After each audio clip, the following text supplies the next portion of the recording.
પ્રગતિશીલ ગુજરાતના પ્રહરી માનનીય મુખ્યમંત્રીશ્રીનું આગમન ભારત માતાના જયઘોષ સાથે તેઓનું અભિવાદન કરીશું. ભારત માતા કી, ભારત માતા કી, ભારત માતા કી. ધન્યવાદ. સાથે જ આમંત્રિત કરીએ છીએ મંચ ઉપર આસન ગ્રહણ કરવા માટે માનનીય મુખ્યમંત્રીશ્રી, આરોગ્યમંત્રીશ્રી અને મહાનુભાવોને. નમસ્કાર. ધન્યવાદ. આપ આપના સ્થાન ઉપર બિરાજશો. આજના પ્રસંગે પ્રસંગોચિત ઉદ્બોધન માટે હું આમંત્રિત કરીશ માનનીય રાજ્યકક્ષાના મંત્રી મહોદય, આરોગ્ય અને પરિવાર કલ્યાણ સ્વતંત્ર હવાલો શ્રીમાન શ્રી શંકરભાઈ ચૌધરી.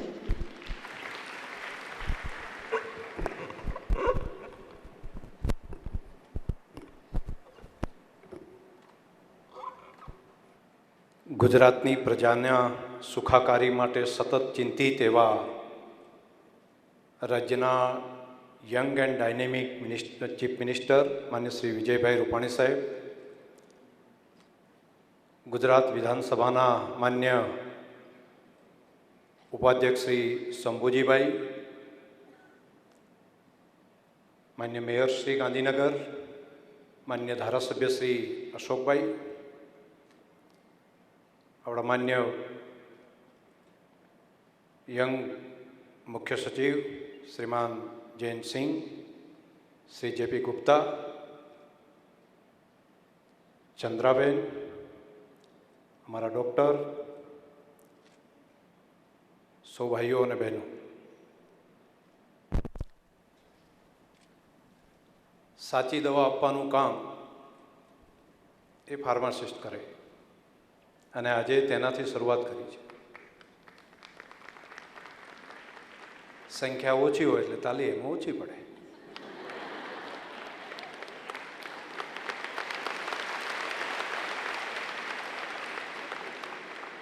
આપ સૌ આટલા સેન્સિટિવ છો એવું પણ ધ્યાનમાં આવ્યું, એ બદલ આપ સૌનો આભાર. સાથે સાથે માન્ય મુખ્યમંત્રીશ્રીના નેતૃત્વની અંદર આપણે એવો નિર્ણય કરવા માટે જઈ રહ્યા છીએ કે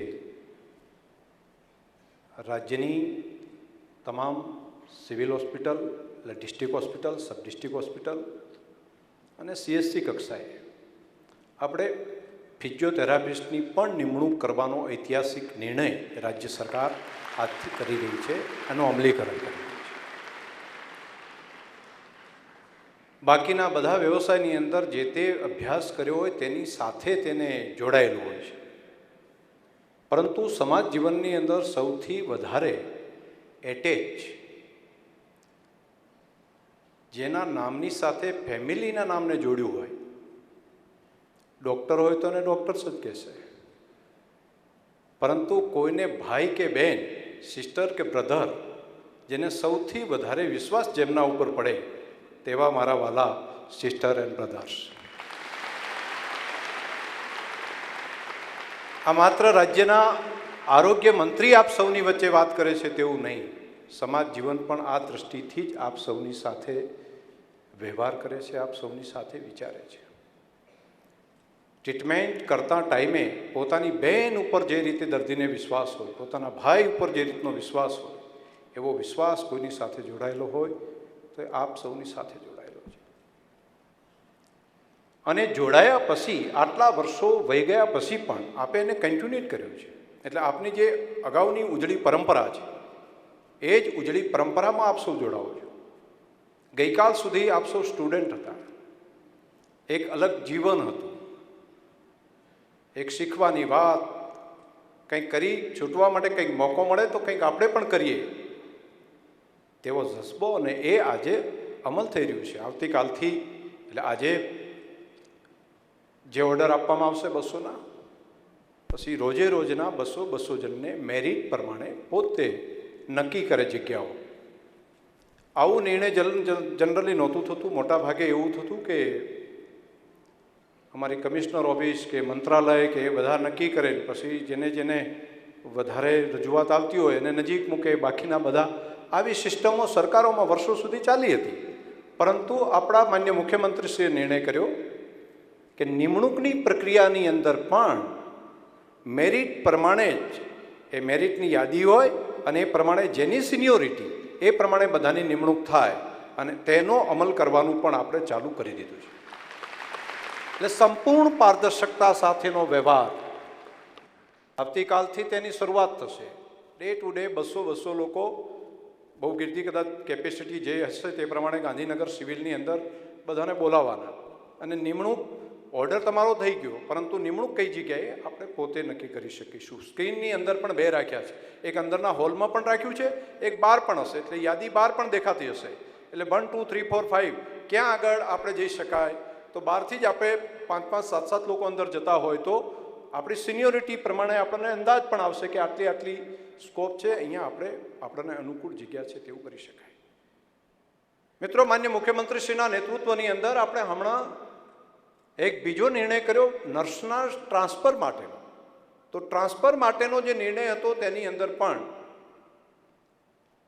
અરજીઓ તો ઘણી બધી આવતી હતી અને કેટલીક આવેલી અરજીઓ અમારી કમિશનર ઓફિસથી નીચેની ઓફિસ હોય, એનાથી નીચેની ઓફિસ હોય, ત્યાં આગળ કોઈ અરજી આપી હોય, પડી હોય કે સમય પ્રમાણે નહીં પહોંચી હોય અથવા તો જગ્યા ખાલી નહીં હોય, આવા અનેક રીઝનોના કારણે પડી રહેતી હતી અરજીઓ.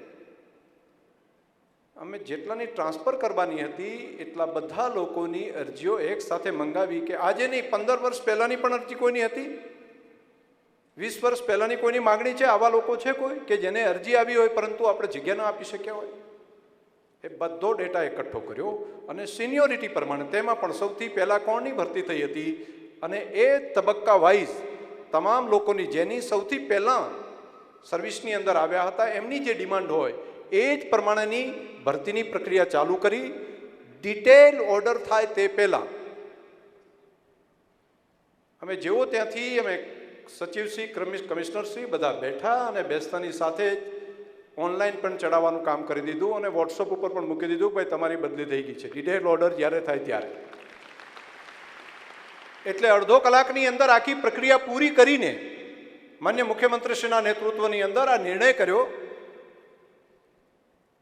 કે જેની ટ્રાન્સફર થઈ છે એને પણ તાત્કાલિક અહીંથી ઓર્ડર થાય છે તો બીજા દિવસે ખબર પડે, ડિટેલ ઓર્ડર આવે ત્યારે ખબર પડે, વચ્ચે ગેપ રહે તેવું નહીં.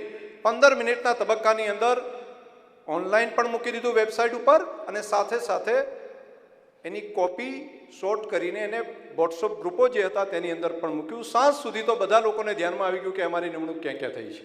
એટલે પારદર્શકતા માટેના જે પ્રયત્નો કરવા પડે એ આપણો વિભાગ આ દિશા પકડી છે. મેડિકલની અંદર પણ ઓનલાઈન પદ્ધતિ આપણે ચાલુ કરી એની પ્રક્રિયાની અંદર, અને મેડિકલની અંદર મેનેજમેન્ટ કોટાની અંદર પણ જે ફોર્મ આપવા સુધીની પ્રક્રિયાની અંદર પણ ઓનલાઈન દાખલ કર્યું, જેના કારણે સ્ટુડન્ટ તરફથી પણ અનેક ઘણો આવકાર એના પેરેન્ટ્સ તરફથી પણ આપણે બધાને મળી રહ્યો છે. શ્રીમાન જયંતસિંહ કહેતા હતા કે મલેરિયાનો રોગચાળાનો, હા, આ સમયગાળો જે એવો હોય છે કે જેની અંદર મલેરિયા, ડેન્ગ્યુ આ બધાના સિઝન ચાલુ થતી હોય છે. અત્યારે પીક ઉપર આવેલું છે, પરંતુ પ્રિવેન્ટિવ એ એનો સૌથી મોટો ઉપાય છે. બીમાર પડ્યા પછી એને ટ્રીટમેન્ટ આપીએ તેના કરતાં વધારે સારું તો એ થાય કે બીમાર ન પડે એના માટેના પગલાં લેવાય. તો મચ્છર ઉત્પન્ન ન થાય, મચ્છર ઉત્પન્ન થયું હોય તો પછી કરડે નહીં, તેના માટેની અવેરનેસનું કામ પણ આપ સૌના માધ્યમથી અનેક લોકો સુધી પહોંચી શકશે. આટલી મોટી સંખ્યામાં આપ સૌ ઉપસ્થિત છો ત્યારે મારે માન્ય મુખ્યમંત્રીશ્રી આપણા વિભાગનું આ નિમંત્રણ સ્વીકારીને આપણા બધાની વચ્ચે આવ્યા છે ત્યારે એક વાત મારે કહેવી જોઈએ કે પહેલા દિવસથી મુખ્યમંત્રી બન્યા પછી એક નિર્ણય એટલી ઝડપથી આગળ વધી રહ્યા છે કે મેં 5-7 વર્ષ પહેલાં એક પિક્ચર જોયું હતું. એક દિવસ માટેના એક મુખ્યમંત્રી, એનું અનિલ કપૂરનું પિક્ચર હતું. મને નામ કદાચ આજે ભૂલી ગયું છે. નાયક. આ એ નાયકની જેમ જ આજે મહાનાયક કામ કરી રહ્યા છે. ડે ટુ ડે આજે આટલા દિવસ થયા છે, 10-15 દિવસના સમયગાળાની અંદર એક પણ દિવસ એવો જતો નથી કે એક નવો નિર્ણય ન કર્યો હોય. અને પારદર્શકતા કઈ રીતે આવે, એની અંદર વચ્ચેની ગેપ કઈ રીતે નીકળે. 2 દિવસ પછી થવાનું હોય તો એ વાત કરે કે 1 કલાકની અંદર નિર્ણય કરો ને, શું કામ ના થઈ શકે. અમારા હેલ્થ ડિપાર્ટમેન્ટને પણ હમણાં એક સંવેદનાપૂર્વક એમણે એક કામ સોંપ્યું છે કે જે પ્રમાણે 108ની વ્યવસ્થા છે, જે પ્રમાણે બાળક જન્મ્યું હોય તો તેને લઈ જવા માટેની વ્યવસ્થા છે, ઘર સુધી પહોંચવા માટે કિલકિલાટ, તો એ જ પ્રમાણે કોઈ મૃત્યુ પામ્યું હોય અને એની લાશ સલામત રીતે ઘરે પહોંચાડવી હોય તો એના માટે આરોગ્ય વિભાગ ન કરી શકે. હું માનું છું કે આ સંવેદના હૃદયની અંદર પડેલી હોય તો જ આવો નિર્ણય કોઈ મુખ્યમંત્રીશ્રી કરી શકે. ક્યાં સુધીની વાત, એના બિચારાનું કોઈ ગરીબ માણસ હતું તો એના માટે કોણ ચિંતા કરશે? તો આ વાત આ સંવેદના સાથે અને બીજો પણ કામ અમને સોંપ્યું છે અને એની અંદર અમલીકરણ કરવા માટે અમારો આરોગ્ય વિભાગ જઈ રહ્યો છે. હું માનું છું કે આજે અમારી આખી ટીમ સાહેબ અહીંયા બેઠી છે ત્યારે જેનરિક મેડિસિનની દિશાની અંદર આપે સોંપેલું કામ અમારો આરોગ્ય વિભાગ તાત્કાલિક હાથ ઉપર લઈને સમયગાળાની અંદર જ લોકોને સસ્તી અને યોગ્ય દવા મળી રહે તે માટેનું એક અભિયાન રૂપે હાથ ઉપર લઈને 1 વર્ષની અંદર જ અમે આ પરિણામ લાવવા માટે પણ આ આરોગ્ય વિભાગ વતી માન્ય મુખ્યમંત્રીશ્રીને ખાતરી આપીએ છીએ. આપ અમારા કાર્યક્રમની અંદર પધાર્યા, અમારી સૌ ટીમને, અમારી યંગ ટીમને આપે મોટિવેટ કરવા માટે અહીંયા આવ્યા. હું માનું છું કે આના કારણે ઘણી બધી ઉર્જા એ બધાને મળશે. આપનો હૃદયપૂર્વક આવકારું પણ છું, આપનો આભાર માનું છું. ધન્યવાદ. ધન્યવાદ. પ્રસંગોચિત ઉદ્બોધન આપવા બદલ માનનીય રાજ્યકક્ષાના મંત્રી મહોદય, આરોગ્ય અને પરિવાર કલ્યાણ સ્વતંત્ર હવાલો શ્રીમાન શંકરભાઈ ચૌધરી, આપનો આભાર માનીએ છીએ.